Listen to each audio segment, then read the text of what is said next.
In our last episode, we investigated the crimes of King David, both his crime of adultery and his crime of murder. In this episode, we want to examine the crimes committed by members of David's family, as the prophet Nathan had prophesied would happen. The Bible is incredibly interconnected, with threads that run through it from beginning to end. In this podcast, I will uncover these threads, help you dig deeper into God's truth, and inspire you to live your life with greater confidence and joy. Welcome to Bible Threads with me, Dr. Bruce Becker.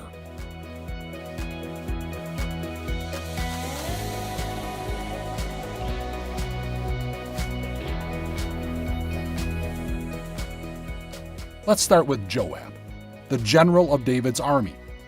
We were introduced to Joab in our last episode. Recall that Joab was family. He was King David's nephew. Let's start at the beginning of Joab's story. He appeared on the scene when David became the ruler of Judah. David became Judah's king after the death of King Saul and his three sons, Jonathan, Abinadab, and Malchishua. The northern region of Israel did not accept David as king. Instead, they anointed one of Saul's remaining sons, Ishbosheth, to be king in the north. Ishbosheth was 40 years old when he became king. In 1 Samuel chapter 2, we read about a battle at Gibeon, a town located about 100 miles northwest of Jerusalem. In this battle, David's men were victorious over Ishbosheth's army, led by General Abner, who had long been King Saul's general.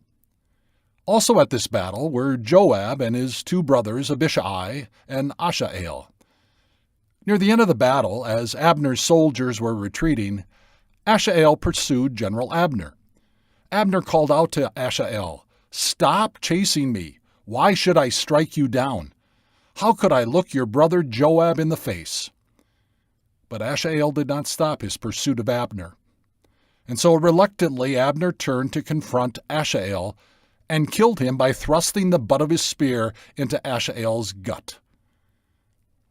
Now Joab would never forget who it was that killed his brother. Joab and Abner remain mortal enemies from this day forward. The conflict between the house of Saul and the house of David lasted a long time, more than 7 years.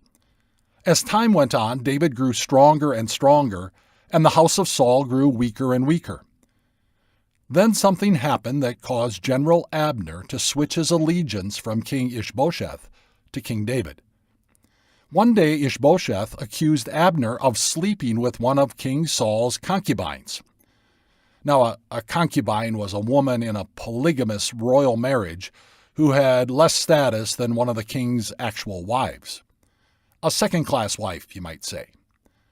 It was a false accusation, and because of it, Abner swore an oath to transfer the house of Saul in the north to the house of David in the south, so that David would be king over all Israel and Judah. Abner then headed south to meet with King David in Hebron to offer his allegiance. David accepted the offer, and Abner returned to the north to rally the army and the people to accept David as their king. Just as Abner left Hebron, Joab returned from plundering a town. When Joab learned that Abner had come to Hebron and that David had accepted Abner's offer and sent him away in peace, Joab was angry. Joab accused Abner of being deceptive and trying to find out what King David's plans were. Then, without David's knowledge, Joab sent messengers after Abner and his men and told them to return to Hebron. Abner returned, and when he arrived, Joab took him aside into the gateway of the city, as though he wanted to talk to Abner privately. But Joab didn't want to talk. Instead, he fatally stabbed Abner in the gut. In 2 Samuel chapter 3, we read the summary of this day. Joab and his brother Abishai murdered Abner because he had killed their brother Asahel in the battle at Gibeon. And David mourned the death of Abner.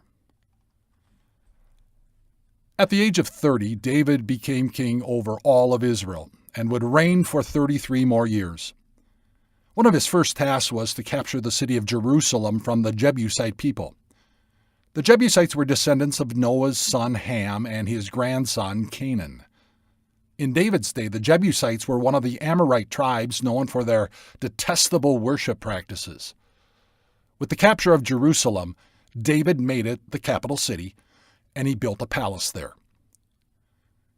The next time we hear about Joab was what we learned about in our last episode, David's crimes of adultery with Bathsheba and the murder of her husband Uriah the Hittite. As we discovered, Joab carried out the details of Uriah's death and was complicit in it. Before we continue with the story of David's nephew Joab, let's uncover the crimes involving three of David's children, Amnon, Tamar, and Absalom. Absalom and Tamar were brother and sister. Amnon was a half-brother, because although he was David's son, he was the son of a different mother. Amnon was in love with his half-sister Tamar, who was described as being very beautiful. Amnon tried and tried to win the heart of Tamar, but was unsuccessful. He became frustrated, so much so that a friend of his noticed how despondent he was. This friend was Jonadab, another of King David's nephews, and that made him a cousin to Amnon. Jonadab convinced his cousin to share what was bothering him. When Jonadab heard Amnon's story, he suggested a shrewd but dishonest plan. Go to bed and pretend to be ill. When your father comes to see you, say to him, I would like my sister Tamar to come and give me something to eat. Let her prepare the food in my sight so I may watch her, and then eat from her hand. Long story short, the plan unfolded as Jonadab had devised it. When Tamar brought the food into Amnon's bedroom, he grabbed her, and when Tamar resisted, Amnon raped her. Amnon's pursuit of Tamar's love now turned into sheer hatred for her. He hated her more than he had loved her, so we are told. Amnon told her to get out. In fact, he had her thrown out. Tamar left and went to her brother Absalom. Tamar ended up living in Absalom's home as a desolate and disgraced woman. Absalom didn't say anything to Amnon about his crime. He didn't confront him, at least not for the next 2 years. 2 years later, when Absalom's sheep shearers were shearing sheep, say that 10 times real fast, not too far from Jerusalem, Absalom invited his father and all of his brothers to come there. King David declined, but gave Absalom his blessing. Absalom specifically requested that Amnon come, which David really questioned. In the end, all of David's sons went to visit their brother Absalom. At the sheep shearing party, Absalom instructed his men to wait until Amnon had plenty to drink and was in high spirits, and then kill him, which they did. Absalom murdered his brother Amnon because he had raped his sister Tamar. It was a crime 2 years in the making. When Amnon was dead, all of the other sons of David got on their mules and headed back to Jerusalem. People tend not to stick around crime scenes. While they were on their way home, a messenger brought a report to David that Absalom had returned all of the king's sons, had murdered all of the king's sons. Before he was totally overwhelmed with grief, however, Jonadab, Amnon's cousin, reported to his uncle David what actually happened. Only Amnon was murdered. And David mourned the death of Amnon. After Absalom had murdered Amnon, he fled to Geshur, a region in Israel on the east side of the Jordan River. The people who lived there were known as Geshurites, a group of Canaanite people that had been allowed to remain after Joshua divided the land into the 12 tribes. Today, this region is known as the Golan Heights. Absalom likely fled to Geshur because it was the hometown of his mother, Maacah. Maacah was the daughter of the Geshurite king, whom David had taken to be one of his wives. We learn from 2 Samuel that Absalom stayed in Geshur for 3 years. King David mourned for his son Amnon for a time, but he eventually got to the point where he longed to see his wayward but favorite son Absalom. Joab was well aware that David wanted to see his favorite son, so he devised a ruse with a woman from Tekoa to get David to pardon Absalom and allow him to return to Jerusalem. David saw through the ruse and instinctively knew that Joab was behind it. Even so, David instructed Joab to bring Absalom back to Jerusalem, which he did immediately. However, it would be another 2 years before David and Absalom were reunited and reconciled. As time went on, Absalom developed a real thirst for power, influence, and popularity. He acquired for himself a chariot with horses and paraded around town with 50 men who accompanied him. He'd also get up early and stand by the road leading into the city. If people had an issue that they wanted a king's official to resolve, Absalom would tell them, "There isn't anyone to hear your concerns. If only I were judge in Israel." Absalom began to undermine his father's authority and began to win the hearts of the people of Israel by pretending he cared for them.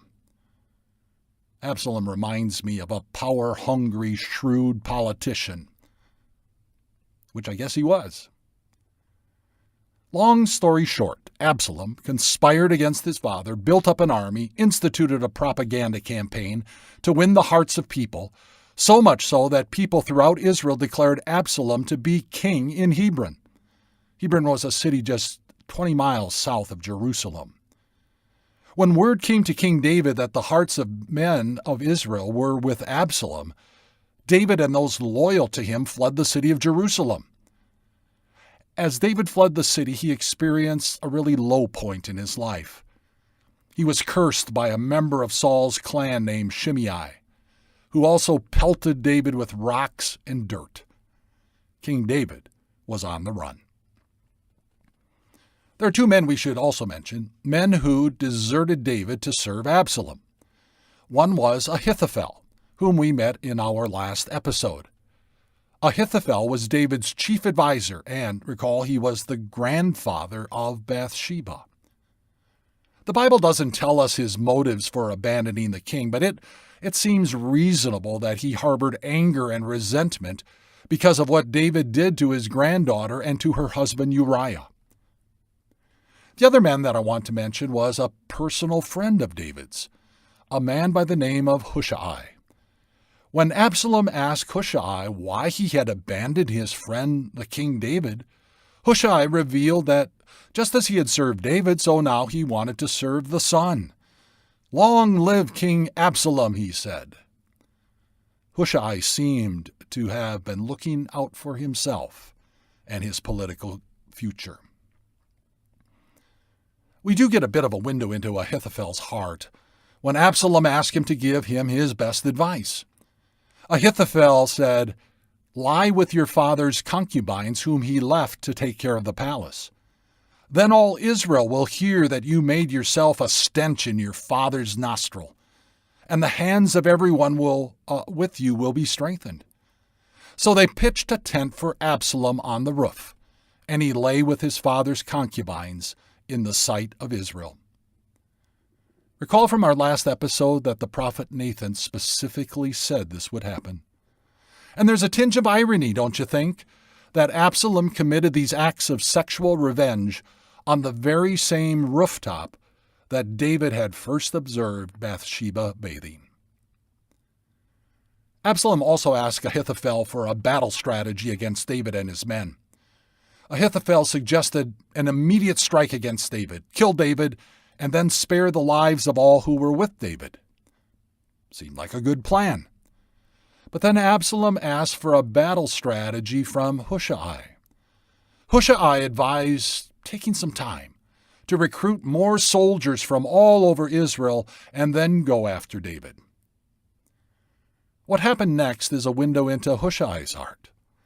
In the event that Absalom would go with Ahithophel's advice to hit David hard and hit him that very day, Hushai sent 2 priests to find David and warned him to cross over the Jordan River immediately. David and his men did cross the Jordan and headed to a place called Mahanaim, near the Jabbok River. By the way, Mahanaim is mentioned one other time in the Old Testament. It is when Jacob returned to meet his brother Esau. Jacob and his clan spent the night at Mahanaim, and it's also the place where Jacob wrestled with God. What Hushai did in sending the two priests to find David revealed that he was still loyal to David and was acting as a friend and really as a double agent. God used Hushai to frustrate the advice of Ahithophel. And when Ahithophel saw that his advice had not been followed, he saddled his donkey and set out for his house in his hometown. He put his house in order and then hanged himself. Add suicide to the growing list of tragic events. Absalom and his men had pursued David across the Jordan River and camped in Gilead, not too far from David and his men. David prepared his army to attack Absalom. He divided his army into 3 battalions, with Joab leading 1 battalion, Abishai, Joab's brother, leading the 2nd, and Ittai the 3rd. Interestingly, Ittai was from the Philistine city of Gath, making him a Gittite. By the way, the Philistine giant Goliath, he also was a Gittite. David's plan was to march out with his generals, but they advised him not to. The risk was too great that he would be captured and killed. Because the only thing Absalom really wanted was to see his father dead, so he could ascend to the throne. In contrast, David told his generals, "Be gentle with the young man Absalom for my sake." The battle took place in the forest of Ephraim, with Absalom's army being defeated by David's men. It was a fierce battle with 20,000 casualties. As Absalom retreated with his army, the mule he was riding went under a large oak tree with low-hanging branches. We read elsewhere that Absalom was known to have long, thick hair. It got tangled in the tree. His mule kept going, leaving Absalom hanging in midair. One of David's soldiers saw Absalom hanging in the oak tree and reported this to Joab. Joab was incredulous that the soldier hadn't killed him. But the soldier had to remind Joab about King David's instructions not to harm Absalom. Joab didn't care. He took 3 javelins and went and found Absalom. Joab plunged all 3 javelins into Absalom's heart. Then he had his men take down the king's son, dug a pit in the forest, and buried Absalom under a pile of rocks. Joab directly disobeyed his king, and in doing so, murdered Absalom. And David mourned the death of Absalom. "Oh, my son Absalom, my son Absalom, if only I had died instead of you. Oh, Absalom, my son, my son." Because Joab had willfully disobeyed the king's order, David demoted Joab and relieved him of his rank as commander of the army. In Joab's place, David appointed another one of his nephews, a man by the name of Amasa. As a nephew, Amasa also then was Joab's cousin. Nepotism was pretty common in the ancient world. David returned to his palace in Jerusalem after the battle, but his troubles weren't over. Another rebel named Sheba led the northern parts of Israel to revolt against David as king. He said, "We have no share in David, no part in Jesse's son. Every man to his tent, O Israel." So David summoned his army to pursue Sheba immediately, to put down this rebellion. The army headed north and arrived in Gibeon. Recall earlier it was at Gibeon where King Ishbosheth's army, under the command of Abner, had been routed by David's army. On this occasion, Joab approached Amasa, his commander, as to welcome him with a brotherly kiss. Amasa was not on his guard. Joab said to Amasa, "How are you, my brother?" Then Joab took Amasa by the beard with his right hand to kiss him, and then he took a dagger in his left hand and plunged it into Amasa's gut. And without being stabbed again, Amasa died, at the hand of his cousin Joab. As King David was nearing the end of his life, there is one more story of treachery we need to look at. There was another one of David's sons, a man by the name of Adonijah. Adonijah was David's fourth son, born shortly after Absalom was born. One day, Adonijah decided that he wanted to be king, even though his father was still alive. Adonijah conferred with Joab and with Abiathar the priest. Abiathar, by the way, was one of the priests that the double agent Hushai sent to warn David about Absalom's battle strategy. Joab and Abiathar supported the would-be king Adonijah. When word about Adonijah's self-made kingship reached those loyal to David, they all acted decisively. David had decades earlier promised to Bathsheba that her son Solomon would succeed David as king. David immediately gave the order that Solomon should be anointed as king. And so he was taken to Gihon, where Zadok the priest and Nathan the prophet anointed Solomon as king. When Adonijah and his supporters heard that David anointed Solomon as the next king, they all fled. Adonijah fled to the temple and appealed for clemency by taking hold of the altar. Solomon allowed his half-brother Adonijah to live as long as he made no further trouble. But Adonijah did not stop scheming. In the end, Solomon had Adonijah executed along with Joab because he had murdered two of David's commanders, Abner and Amasa, and it was done during peacetime. He also removed Abiathar as priest for his role in Adonijah's coup attempt. What a tragic story of treachery. Murder, rape, another murder, a suicide, and another two murders, all transpiring from David's original crimes of adultery and murder. Our takeaway from this episode is clear. Sin has consequences, even among a man who was a man after God's own heart. We ought never to take sin lightly. It needs to be confessed, repented of, and forgiven, which our gracious God wants to do because of what his Son, Jesus, did for us. True Crimes, Bible Edition. In our next episode, we'll look at another murder, actually an assassination, which the Lord himself sanctioned. If you have any thoughts or questions about this podcast, please email me at bruce@timeofgrace.org. And did you know that we recently added 2 new podcasts to our podcast library?